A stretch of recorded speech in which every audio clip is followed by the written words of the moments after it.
Muy buenos días, qué gusto recibirles con las primeras noticias de TV Ciudad en una jornada que, bueno, la temperatura es agradable, 17 grados a esta hora en Capital, mucha humedad, pero bueno, por lo menos la temperatura es agradable. Saludo cordial a quienes nos siguen por Uniradio, la radio de la Universidad de la República, 107.7 de FM, por señal abierta, 6.1, por YouTube, por tvciudad.uy. Bueno, sin excusa, como decimos, siempre para seguir de cerca las noticias por TV Ciudad. Vamos a repasar rápidamente el pronóstico del tiempo para las próximas horas y vamos a decirles que la máxima de hoy es realmente agradable, 22 grados. En Montevideo y el área metropolitana. La mínima la pasamos hace rato, pero como decíamos, hay muchísima humedad, el pavimento está mojado en algunas calles de Montevideo, por lo menos aquí en el centro. Mañana jueves 25 de julio, las temperaturas tendrán un poquito de descenso, 8 y 16 grados para el área metropolitana. El cielo estará algo nuboso como también en esta jornada. El viernes 26 de julio, 7 y 17 las temperaturas extremas.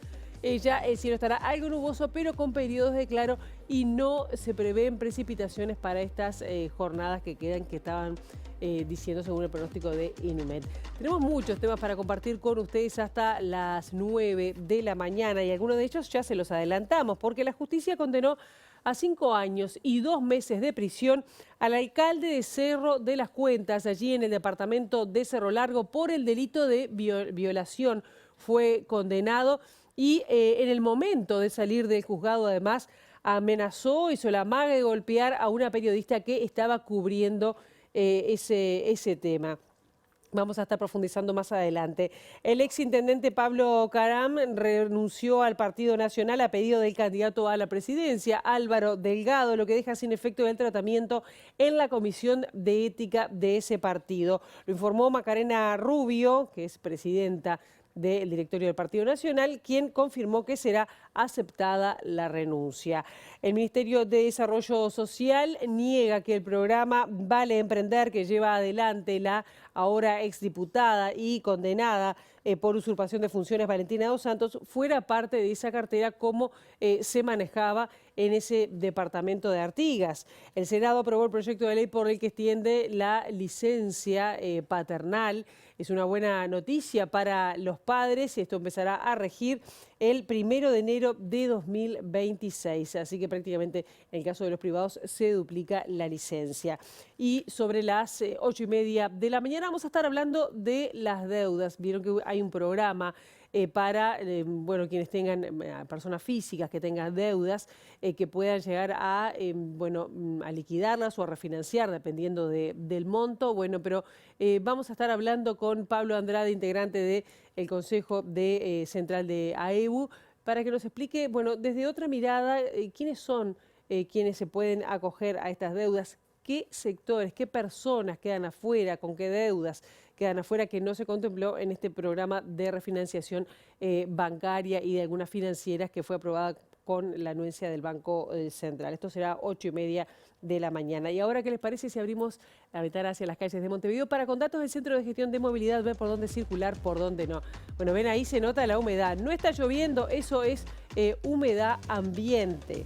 Les adelantamos que Mario Casinoni, desde el 18 de julio hasta Francisco Canaro, va a estar cortado hasta las 5 de la tarde por Llenado de Hormigón, y Tacuatí entre Melilla y Julio Verne hasta las 4 de la tarde no se va a poder circular por trabajos de UTE. 33 entre Buenos Aires y Reconquista, el corte será hasta las 5 de la tarde, al igual que Humberto I entre Leopardi y Solano López, también hasta las 5 de la tarde. Más detalles, @IMTránsito, @MDTransporte, para seguir en tiempo real en las redes sociales cualquier cambio en la circulación. Y comenzamos con temas políticos porque el exintendente Pablo Caram renunció al Partido Nacional en la tarde de ayer, lo que deja sin efecto el tratamiento de su caso en la Comisión de Ética del partido. El exintendente hizo el pedido de renuncia a través de un mensaje de WhatsApp a la presidenta del honorable directorio del Partido Nacional, quien confirmó que la misma será aceptada. La Comisión de Ética se iba a reunir, me habían comunicado esta misma tarde. Obviamente que frente a esta renuncia no tiene sentido hacer análisis de una situación porque ya él, a partir de este momento, no va a pertenecer más al Partido Nacional. Previamente, el candidato a la presidencia, Álvaro Delgado, me ha llamado comunicándome que le había solicitado que procediera de esta forma, a lo que él efectivizó a los segundos. ¿Fue por la resolución o el pedido de Delgado y no por la decisión de la Corte de Inhabilitación entonces? Esto es una sumatoria de cosas. Lo concreto es que hoy Álvaro Delgado se comunicó con Caram solicitando que diera ese paso y que renunciara al Partido Nacional. Él lo aceptó y me comunicó de inmediato su voluntad de renunciar al partido. ¿El tema para el Partido Nacional queda laudado de esta manera? Sí, porque el tema... Habrán otros análisis que realizaremos a la interna, por supuesto que no es un tema, pero respecto de la vinculación y si procede o no un análisis de su situación en la Comisión de Ética para después que el partido se pronuncie, esto allana los caminos y vamos a aceptar esta renuncia. Y sobre este tema se pronunció el intendente de Paysandú, Nicolás Olivera, quien dijo que en el caso de Artigas los controles funcionaron, así lo expresó. Pero no quiso opinar sobre el proyecto de ley de ingreso a las intendencias por concurso o por sorteo. Además, se refirió a la renuncia de Caram al Partido Nacional. La Constitución encomienda a los gobiernos departamentales, reconociéndole una esfera de autonomía, regular estas situaciones. ¿Cómo se regula? ¿Son los intendentes que regulan? No, no somos nosotros los que regulamos. Regula el gobierno departamental, regula la intendencia con la junta departamental, con presencia de todos los partidos políticos a través de un estatuto del funcionario municipal que regula el ingreso, los ascensos, las formas en cómo se accede a cada posición y por supuesto con la presencia y el apoyo y el respaldo y el control de los trabajadores organizados, en este caso el sindicato de funcionarios y obreros municipales. Ahí es donde se le reconoce esa autonomía, ahí es donde cada gobierno departamental avanzó en la regulación hace mucho tiempo y los controles existen. Y antes que me hagan la pregunta, de hecho lo que está pasando en Artigas surge a partir del control que le hizo la Junta Departamental. Entonces los controles existen y los controles funcionan. ¿Qué partido político está exento de que sus integrantes cometan desvíos o incurran en desvíos? Ninguno, absolutamente ninguno. Ningún partido político puede levantar la mano y decir, sí, no, los míos son todos, ninguno se manda una macana. La diferencia está en lo que hace cada partido y cada institución para con esa gente que comete desvíos. En el caso nuestro, cuando hay una sentencia, se han desvinculado, en este caso solicitando la renuncia en los dos primeros casos y lo de Caram. Y bueno, en este caso ya no pertenecen más a nuestro partido. Esa es la respuesta nuestra, se acepta la renuncia, no forman parte del lema, no pueden ser parte y por supuesto que lo que hacemos es condenar la situación de desvío y eso es indefendible. Por su parte, el senador del Frente Amplio, Alejandro Sánchez, dijo que el Partido Nacional debería ser explícito en que no debe prestar el lema a Valentina Dos Santos. Para el legislador del MPP, Dos Santos solo se puede presentar a las elecciones con listas o bajo las listas del Partido Nacional. A mí me gustaría que el Partido Nacional sea explícito diciendo que no le va a habilitar el lema. Porque hasta ahora nadie del Partido Nacional ha dicho eso. La Comisión de Ética del Partido Nacional, que se ve que tiene problemas porque no tiene ni siquiera un grupo de WhatsApp para reaccionar rápidamente frente a esto, se iba a reunir, pero ya no se va a reunir porque han renunciado al Partido Nacional. Y el argumento de Delgado es, yo de esto no opino porque ya no es más blanca, o no es más blanco porque ya se fueron del partido. Pero lo que no está diciendo ningún dirigente del Partido Nacional es, no vamos a permitir que utilicen nuestro lema, porque Valentina Dos Santos se presentó en las internas con el lema Partido Nacional. Por tanto, la única posibilidad que tiene de ser candidata a intendenta es ser candidata por el Partido Nacional, porque la ley electoral uruguaya no la permite ser candidata en mayo por ningún otro partido una vez que te presentaste en la interna con un lema. A nosotros la gente nos dice en el interior del país, en algunos lugares del interior del país, porque no es todo tampoco, no son todos los intendentes, son algunas intendencias y algunas formas de actuar. Tráeme la lista de noche, porque si se enteran mi hijo pierde el laburo. El voto silencioso que se da muchas veces en muchas localidades se debe a esto. Mirá, yo desde que puse la bandera del Frente Amplio no me viene la barométrica. Por otro lado, el Frente Amplio va a elaborar un proyecto de ley sobre el ingreso a las intendencias que tomará como base el que había presentado el fallecido senador Adrián Peña, pero que esta vez por lo menos ingresará por la Cámara de Representantes. Contaría con los votos necesarios y el diputado cohabitante, por ejemplo, Álvaro Perrone, opinó que es un buen momento por lo que ha sucedido en Artigas y está dentro del compromiso por el país elaborado por la coalición de gobierno. Lo dijimos desde el primer momento que se dio esta situación de Artigas, que era el momento ideal para tratar el proyecto que nos había dejado Adrián Peña, principalmente con lo que tiene que ver con los ingresos por concurso o sorteo, y también con un artículo que dice que 12 meses antes de las elecciones no se puede dar ingresos a las intendencias. Eso es muy importante porque los intendentes, cuando van a la reelección, todos hacen uso de ese clientelismo político de último momento, que las intendencias terminan desbordadas. Acá no se salva ningún partido, ninguna intendencia, estamos hablando de todas las intendencias, así que bueno, esto que sucedió en Artigas es el momento para reflotar el proyecto. Hay una propuesta del Frente Amplio de tratar el proyecto en diputados y que en el Senado se vuelva a rediscutir, así que vamos a ir por ese camino. Se critica por estas horas al Frente Amplio y se lo trata de oportunista. El proyecto se trató en su momento, no entendemos por qué un proyecto que desde nuestro lado de la coalición de gobierno deberíamos haber votado, porque está en el compromiso por el país, es uno de los puntos que está en el compromiso por el país. Yo no veo oportunismo en esto, yo lo que veo es decir, bueno, no se puede mirar más para el costado, hay que hacer algo, los ingresos son en todas las intendencias, cantidad de cargos de confianza, este tipo de abuso, hay otro tipo de abuso en otras intendencias que hay que ponerle un freno. Tal vez este proyecto no termine siendo una solución, pero es el primer paso. Y la Junta de Transparencia y Ética Pública, su directora Ana Ferraris, espera que el organismo se pronuncie con respecto a las condenas de Pablo Caram y también Valentina Dos Santos por el pago irregular de horas extras en la Intendencia de Artigas. El caso había sido planteado, dijo Ferraris, en febrero del año pasado, pero el directorio de la JUTEP no se había pronunciado. Entiendo que habiendo culminado el tratamiento de esta problemática en sede penal, no existe para mí ningún impedimento. Es más, entiendo que la JUTEP está obligada a emitir su dictamen respecto del tema que tienen en agenda referido a esto. ¿Qué vas a plantear vos? No, yo voy a volver sobre lo mismo. Había planteado en febrero del año pasado, cuando salió a la luz pública estas irregularidades, presuntas en aquel momento irregularidades sobre el manejo de horas extras, lo había planteado, había reunido alguna prueba y lo había planteado en el directorio para que esto se analizara. Bueno, transcurrió todo este tiempo, el directorio no se pronunció ni siquiera para definir cómo proceder mientras se sustanciaba la denuncia. El tema quedó stand-by y bueno, terminó la actuación a nivel penal. Entonces entiendo que la JUTEP debe pronunciarse y así lo voy a plantear en la sesión del jueves. Bien. Que esto, desde que lo planteaste, no se llevó adelante.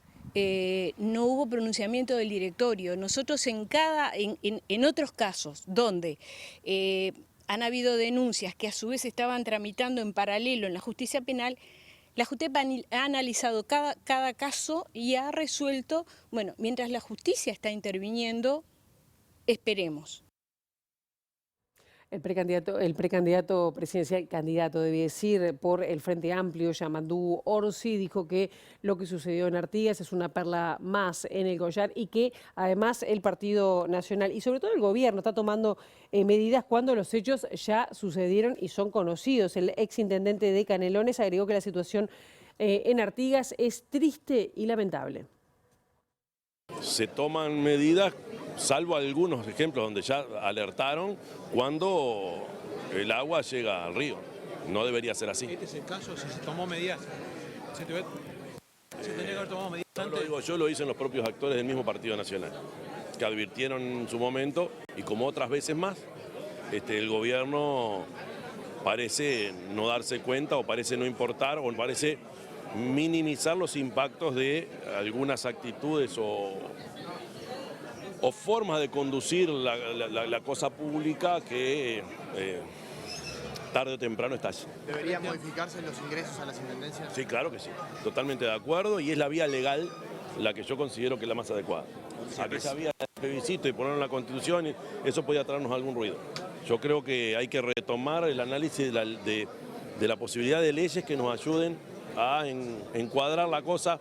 Por supuesto, ahí hay que tener mucho cuidado con las autonomías, estoy totalmente de acuerdo, pero que se retome y que los distintos partidos estén planteando algo hay que hacer, creo que es un avance.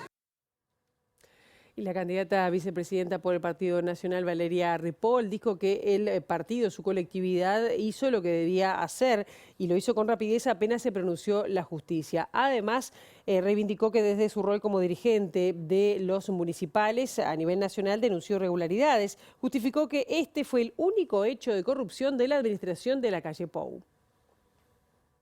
Hay cosas que son indefendibles y mucho más si las realiza un compañero. Uno tiene que ser mucho más contundente en esto. Por eso marco la diferencia. Para mí el partido actuó como tenía que actuar y actuó rápidamente y no se podía actuar antes de que la justicia terminara con el proceso. Entonces me parece que los tiempos de la justicia son los tiempos de la justicia, terminó el proceso, fueron procesados y el partido inmediatamente laudó. O sea, a mí me parece que es lo correcto. Reitero, lo que no es correcto es, por ejemplo, el Frente Amplio, que justifica personas que fueron procesadas y las pone como si fueran héroes para nuestro país o que fueron fundamentales en la vida y en los destinos del país. Me parece que si vamos a evaluar los comportamientos de los partidos, esto es lo que hay que poner arriba de la mesa, cómo actúa uno y cómo actúa otro ante dirigentes o representantes que son procesados por la justicia. ¿Quería expresarse el presidente de la República, sobre todo sobre los dichos de un alcalde de que había que blindarlo a Caram? Yo no puedo hablar por el presidente de la República. Me parece que eso es algo que le tienen que preguntar a él. ¿Pero debería expresarse él ante un hecho de esta notoriedad?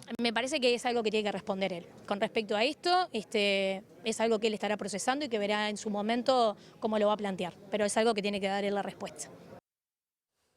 A partir de este procesamiento de dos ex jerarcas en el departamento de Artigas, el Frente Amplio va a presentar y está trabajando en dos proyectos de ley. Proponen, por un lado, el tratamiento de un proyecto presentado en 2022 para tipificar el delito de enriquecimiento ilícito y, por el otro, quitar la Junta de Transparencia y Ética Pública, la JUTEP, de la órbita del Poder Ejecutivo. Este escándalo que estamos viviendo en el departamento de Artigas, de alguna manera replantea la necesidad de darle prioridad en la Comisión de Constitución y Código del Senado a dos proyectos, entendemos, que son claves para avanzar en materia de transparencia en la gestión pública. Uno de ellos tiene que ver con un proyecto presentado en el año 22 que no ha sido tratado en la Comisión de Enriquecimiento Ilícito, que precisamente plantea el hecho de que cuando se constata una situación de enriquecimiento patrimonial de una persona que ocupa un cargo, ya sea electivo o ejecutivo, en función del uso de su cargo, bueno, que efectivamente esto constituya un delito penal y que sea agravado con una pena a establecerse en el proyecto y que por tanto además sea posible resarcir al Estado de esos recursos. Y el otro proyecto tiene que ver con el fortalecimiento de la Junta de Transparencia y Ética Pública, en lo que tiene que ver con sacarla de la órbita del Poder Ejecutivo, hoy depende del Ministerio de Educación y Cultura. Su actuación ha sido nula durante todo este periodo, lamentablemente. La directora Ana Ferrari, en representación del Frente Amplio, planteó el tema de Artigas hace 8 meses y nadie le ha dado tratamiento, por lo cual nos parece que es imprescindible fortalecer ese ámbito en recursos humanos y materiales para que pueda trabajar, pero también sacarlo de la órbita del Poder Ejecutivo. Y seguimos en tema porque el Ministerio de Desarrollo Social niega que el programa que impulsaba la exdiputada Valentina Dos Santos, por el que entregaba insumos a emprendedores, fuera parte de la cartera. La exdiputada condenada usaba su nombre y su imagen en las donaciones que hasta abril de 2023 fueron realizadas con dinero del Mides. Valentina Dos Santos, la exdiputada de Artigas condenada por usurpación de funciones, gestiona desde 2021 un proyecto llamado Vale Emprender, que regalaba artículos electrónicos, muebles e insumos para personas con pequeñas empresas del departamento de Artigas. Vale Emprender se presenta en Instagram como el primer proyecto de apoyo a emprendimientos con alcance departamental, impulsado por Mides, Intendencia de Artigas y la diputada Valentina Dos Santos. Al momento de inaugurar el proyecto, la actual directora de Desarrollo Social de la Intendencia de Artigas, Jessica Vasconcellos, era la directora departamental del Mides. El MIDES aportó en este periodo, mediante la Intendencia de Artigas, aproximadamente 1,7 millones de pesos para llevar a cabo el programa y tuvo alrededor de 160 beneficiarios. Por su parte, el Ministerio emitió un comunicado en el que negó que Vale Emprender sea un programa del MIDES. Señalaron que el dinero transferido a la Intendencia de Artigas fue destinado a compras para beneficiarios del programa Ruralidad. Desde el MIDES aclararon que fue la comuna artiguense la que decidió asignar esos recursos a Vale Emprender y que luego de abril de 2023 no volvieron a transferir fondos. Y quedó inaugurado en el Cerro de Montevideo la oficina del proyecto Barrios Sin Violencia para buscar minimizar la violencia en los barrios. 8 personas trabajarán en campo y 2 en la oficina ubicada al lado de la emergencia del Hospital del Cerro para acercarse a las distintas situaciones y prevenir situaciones de violencia. Si vos tenés un problema, si tenés un conflicto, si no te llevas mal con el vecino, y esto no se trata de como generalmente piensan, ¿no? Buchonear, no, es buscar una solución al problema. Por ejemplo, hay mucha gente que vive en la calle y te rompe la bolsa de la basura en la puerta de tu casa. Vos salís a trabajar todos los días. Eso para vos es un problema.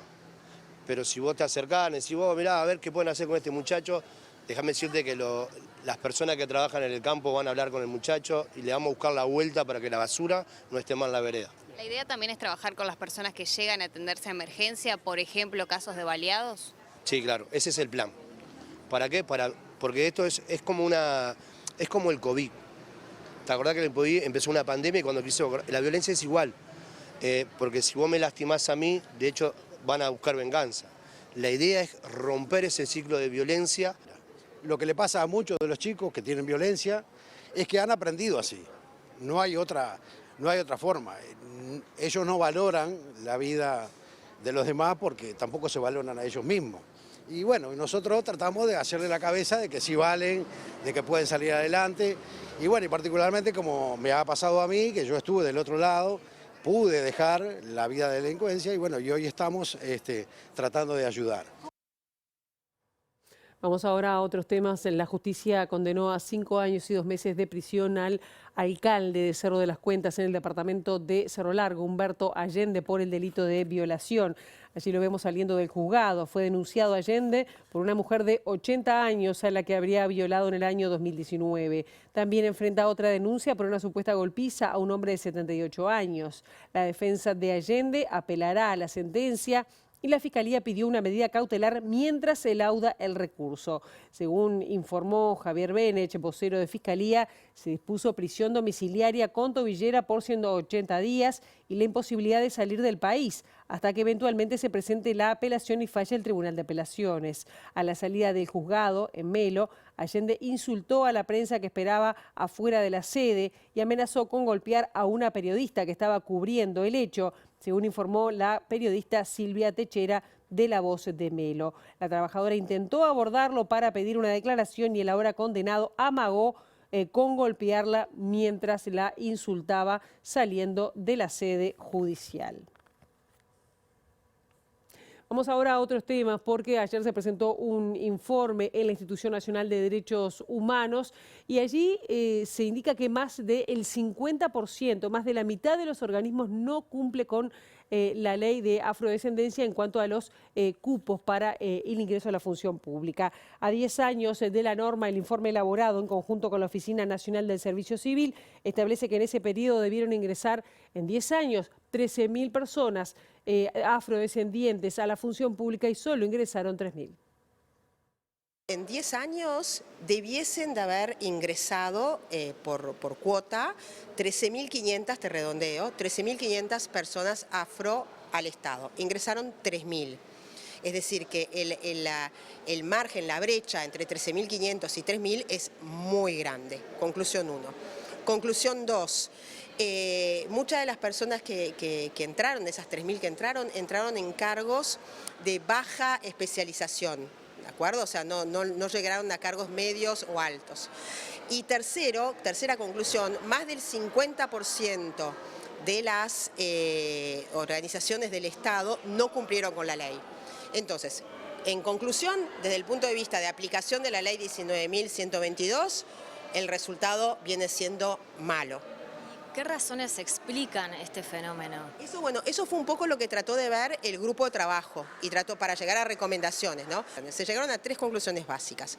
La primera es que dentro de la comunidad afro hay falta de información sobre la existencia de la ley y lo que puede implicar. Entonces, no la usan mucho.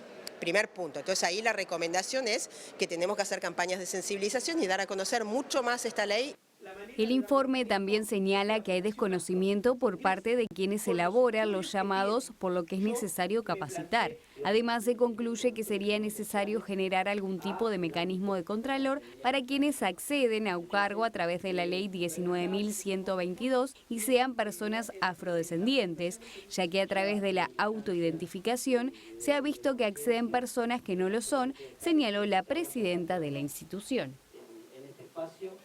A 50 años de su asesinato durante la dictadura militar, familiares y amigos de Nibia Zabalzagaray están convocando a un acto en su memoria. La apertura está a cargo de Rodrigo Arim y Álvaro Rico desde las 6 de la tarde en el aula magna de la Facultad de Información y Comunicación. A Nibia la mataron en el 29 de junio del 74 en transmisiones del ejército en la calle Casaballe. Fue detenida en la noche anterior, así que sucedió muy rápidamente. Llamaron a los familiares diciendo que se había suicidado. Las características son, recordar los 50 años del asesinato de Nibia Zabalzagaray Curuchet y la particularidad que tuvo el caso de ella, que ha sido el primero que logró salir de lo que es la órbita de la ley de caducidad y por las características que eso se logró. Y repasar como más al detalle y homenajear de algún modo, ¿no? Desde los familiares, amigos y la comunidad toda, a quienes fueron responsables de ese trayecto para lograr la justicia para Nibia. Traer las historias al cotidiano de cada una de las personas que deciden acercarse a un acto así, que pasan por una calle y ver una placa. Todas esas acciones forman parte de un todo que, busca que no se pierda, que esto se siga rememorando y así hacer entre todos y todas a la memoria colectiva y que eso forma parte también de la justicia también. El Servicio Nacional de Servicios de Empleo, denominado Red Empleo UI, fue presentado por el ministro de Trabajo, quien contó que se trata de un servicio interinstitucional que reúne organismos vinculados en materia laboral y la inclusión. Es un sistema nacional de empleo que va a permitir mejorar la intermediación laboral entre la oferta y demanda de trabajo, va a mejorar la orientación laboral y va a permitir seguir construyendo políticas públicas en materia de empleo.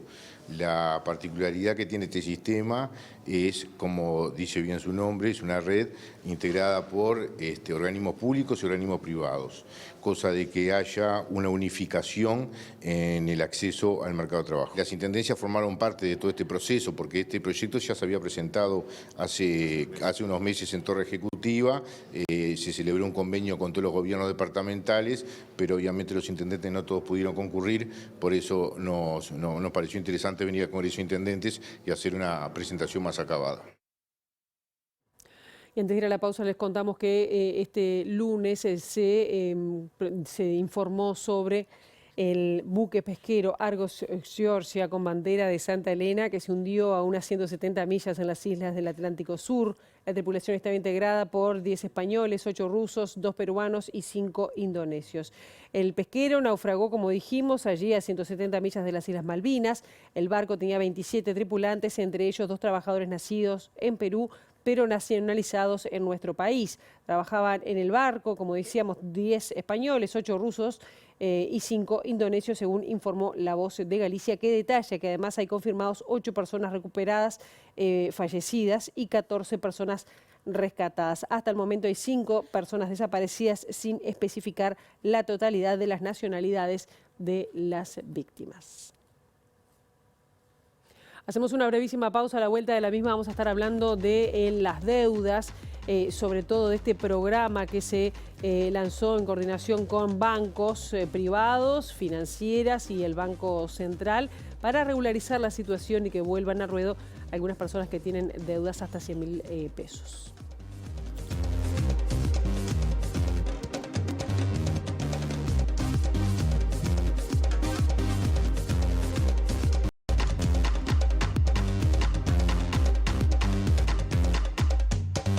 ya en este segundo bloque de MBD Noticias estamos recibiendo a Pablo Andrade, consejero central de la Asociación de Empleados Bancarios del Uruguay. ¿Cómo estás? Un gusto que estés con nosotros esta mañana. Buenos días a ti y a toda la televidencia.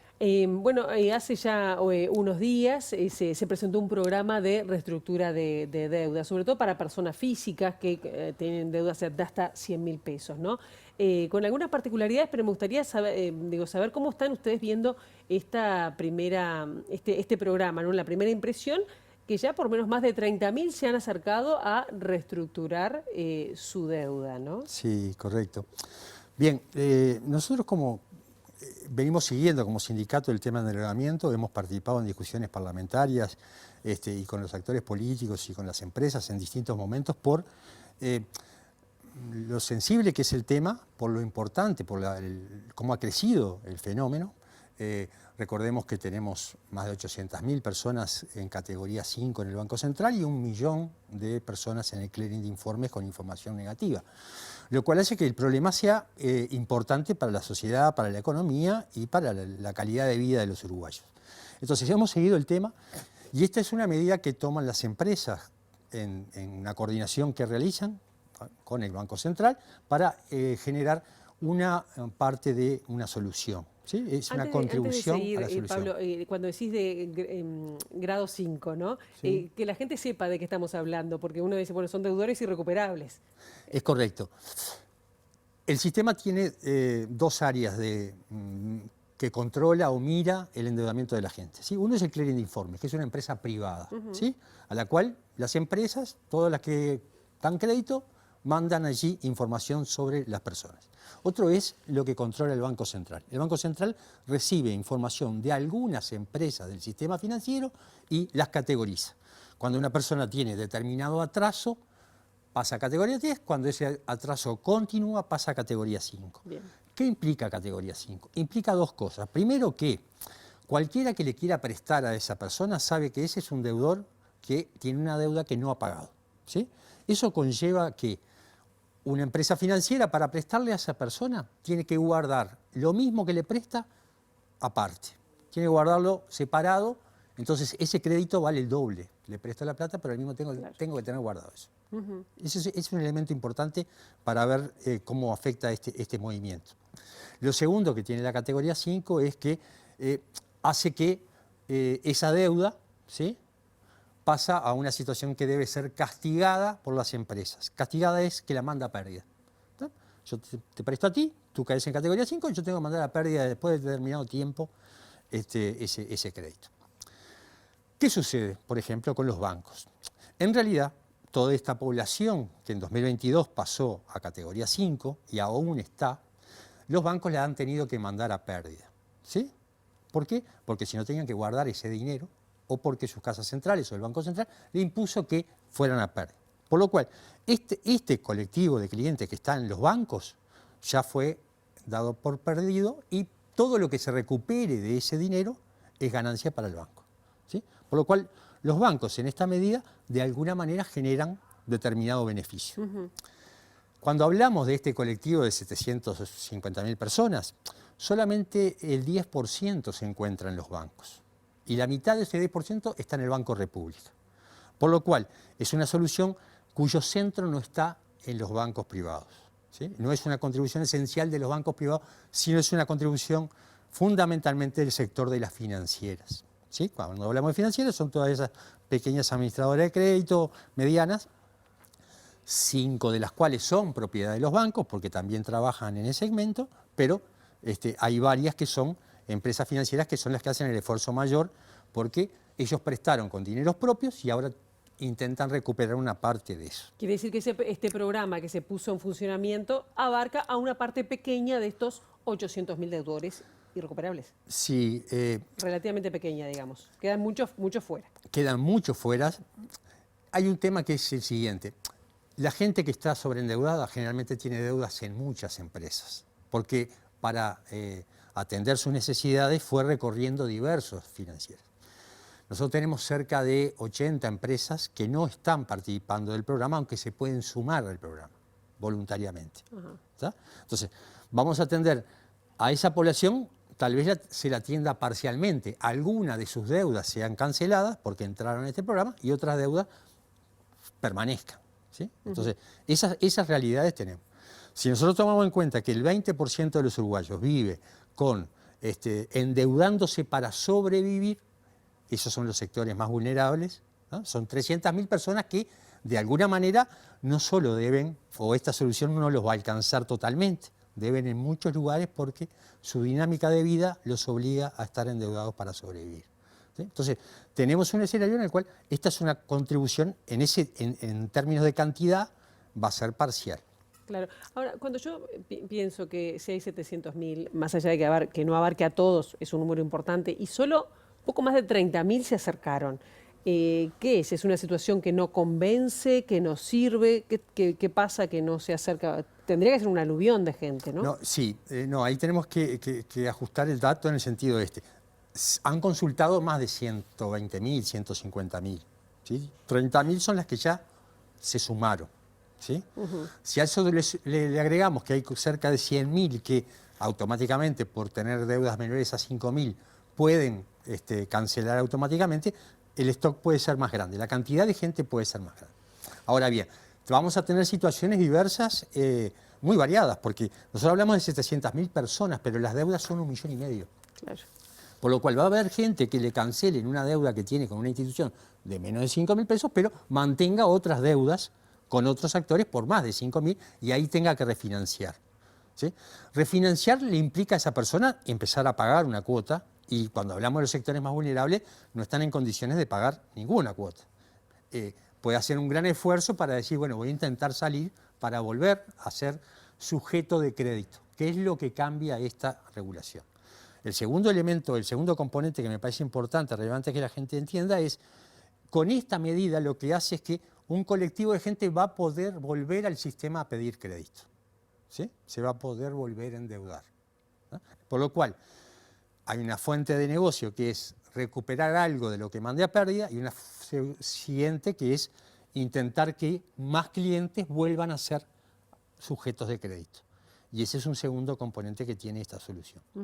¿Qué pasa con la gente que queda fuera de este programa? ¿Ustedes han contabilizado cuántos no ingresarían o no estarían contemplados con esto?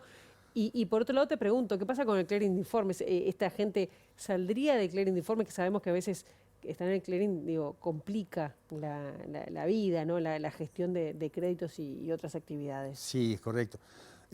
Nosotros en principio lo que tenemos calibrado es que hay cerca de 130.000 personas que están hoy en el Banco Central con categoría 5, que no están incluidas en este programa, son por diversos motivos. Algunas son externas, algunas son empresas, otras son créditos inmobiliarios o automotores que no fueron incluidos o deudas mayores, ¿sí? Por lo cual hay un stock de gente que ya directamente no participaría del proceso. Hay otro stock de gente, otro grupo, otro colectivo que de alguna manera la solución no alcanza porque su endeudamiento es demasiado grande para su capacidad de pago, no importa que le quites intereses. Es decir, llegan a niveles de endeudamiento donde la persona tiene endeudada 5 o 6 salarios y por lo tanto no tiene capacidad de decir esto lo voy a pagar en un periodo de tiempo. Entonces, eso tendrá que ser evaluado en el momento en que el programa termine y decir, bueno, a ver, esta primera medida o esta medida generó estas condiciones, ¿cuál es la siguiente que hay que tomar? La otra pregunta que me hacía sobre el clearing de informes. Con el clearing de informes hay una gran confusión en términos de cómo se plantean las cosas. Las medidas estas del Banco Central de categoría 5 no impactan directamente en el clearing de informes. Los bancos están intentando, los bancos y las financieras están intentando que el clearing de informe preste atención a este proceso porque el clearing de informe tiene una definición de que durante 3 años tú permaneces con información negativa en el clearing de informes por una deuda. Va modificándose en el paso del tiempo porque al principio dice, tú tenés una medida impaga, si comenzaste a pagar, el clearing dice, bueno, pagó con atraso o viene pagando con atraso, hasta que un día dice canceló con atraso. ¿Sí? Esas son lo que se llama el score que usa el clearing de informe. Eso te indica a vos una mancha para tú acceder a un crédito o para acceder a una garantía de alquiler o para acceder a determinadas cosas.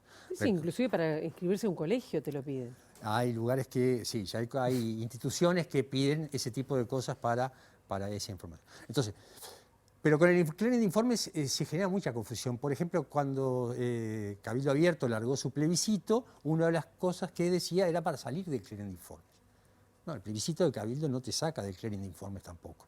Claro. ¿Sí? Porque el clearing de informes es información sobre cómo tú te comportaste en cuanto a tus créditos. Y eso es uno de los temas en los cuales, si las empresas condonan, perdonan, cancelan las deudas menores de 5.000 pesos, eso tendría que desaparecer del clearing de informes como información negativa. De alguna manera habría que decirle, bueno, esta información no es válida, ¿sí? No debería tomarse en cuenta para el futuro porque se reconoció que tu problema se provocó teóricamente con el efecto de la pandemia y la caída del salario.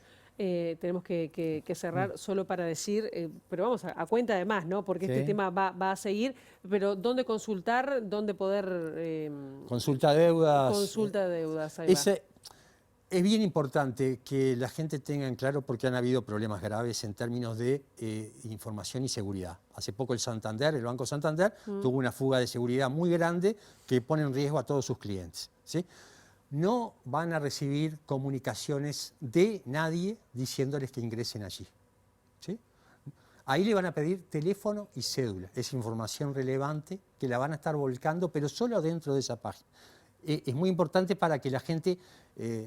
nadie sea engañado en su buena fe con medidas de tipo de ciberdelito, es decir, que reciban mensajes diciéndole consulte su deuda, consulte su deuda. Esto es una actividad que tiene que hacer por iniciativa de la población. La gente tiene que entrar allí, consultar si tiene una deuda que está en el programa y salir directamente. Pablo Andrade, un gusto y bueno, es un tema sumamente sensible e interesante para la gente, ¿no? Sí, nos quedan varias cosas para comentar. Pero bueno, ya en breve ya lo estamos convocando de vuelta. Gracias. Genial, muchísimas gracias. Nosotros ahora vamos a salir a exteriores, a conectarnos con nuestra compañera Juliana Perdomo. Juliana, muy buenos días, bienvenida. Gracias, Pilar. Muy buenos días para todos. Ayer dábamos cuenta de una reunión que se estaba llevando a cabo en el Parlamento a propósito del proyecto de ley que intenta tutelar el trabajo de las trabajadoras sexuales. Hubo un encuentro entre el sindicato que nuclea varios colectivos y también los dos diputados que son los encargados de presentar este proyecto. Hablamos de María Eugenia Rosselló del Partido Colorado y Pedro Gisdonian por el Partido Nacional. Y para saber qué resultó de esa reunión estamos con Naomi Guerra, representante del colectivo Otras. Muchas gracias por estos minutos. Bueno, ¿qué resultó de esta reunión? ¿Hubo receptividad a los planteos que ustedes realizaron? Muy buenos días para todos, agradecerles el tiempo que están aquí. El día de ayer del sindicato Otras, de la organización civil Grupo Visión Nocturna y del organización civil Mastras, estuvimos reunidos con los diputados María Eugenia y Pedro Gisdonian. Fue una reunión productiva.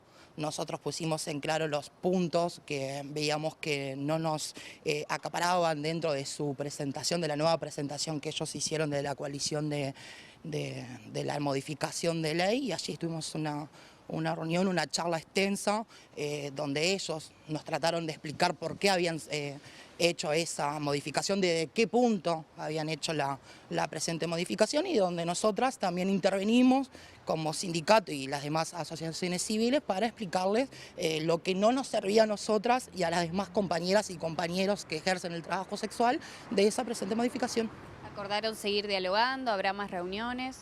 Sí, acordamos seguir dialogando. De hecho, nosotras le presentamos un trabajito que nosotras habíamos hecho durante 2 semanas con estas 3 organizaciones y con el sindicato, donde ellos leímos en realidad en grupo en la reunión lo que fue el trabajo nuestro, y donde ellos quedaron de analizarlos con sus equipos de trabajo, ¿verdad?, cómo funciona, y donde nos dijeron que íbamos a tener una segunda instancia para ver qué se podía formar y conformar en conjunto para que ellos puedan modificar esa ley, pero que nosotras estemos contempladas y el resto de las compañeras y compañeros estén contemplados en esa modificación.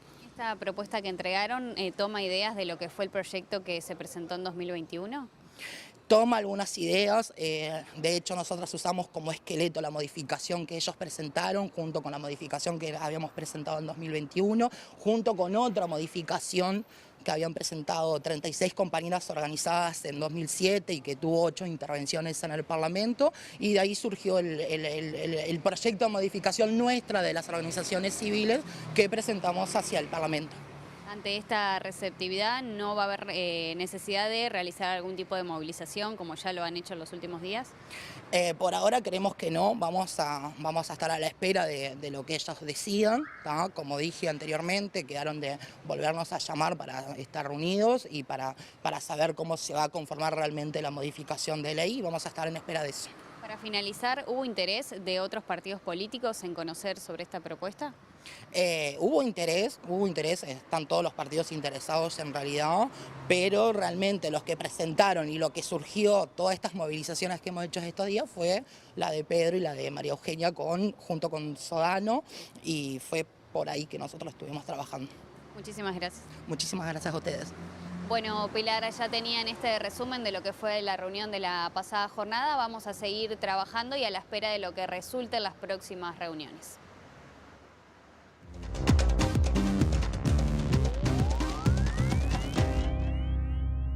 Y sigue la violencia en Gaza, pero lamentablemente no se queda tampoco allí.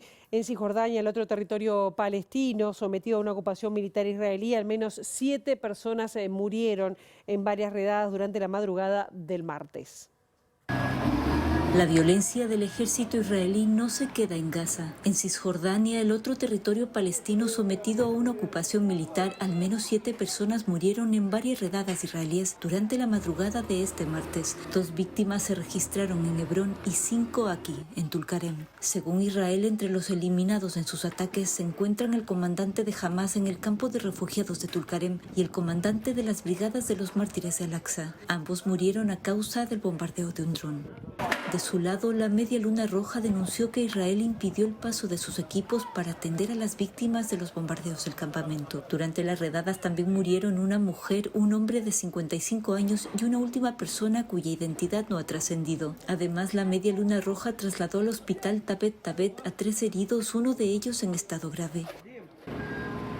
Unos 25 vehículos militares israelíes, entre ellos varios bulldozers pesados, entraron a Tulkarem a primera hora de la mañana y comenzaron a arrasar y destruir infraestructuras.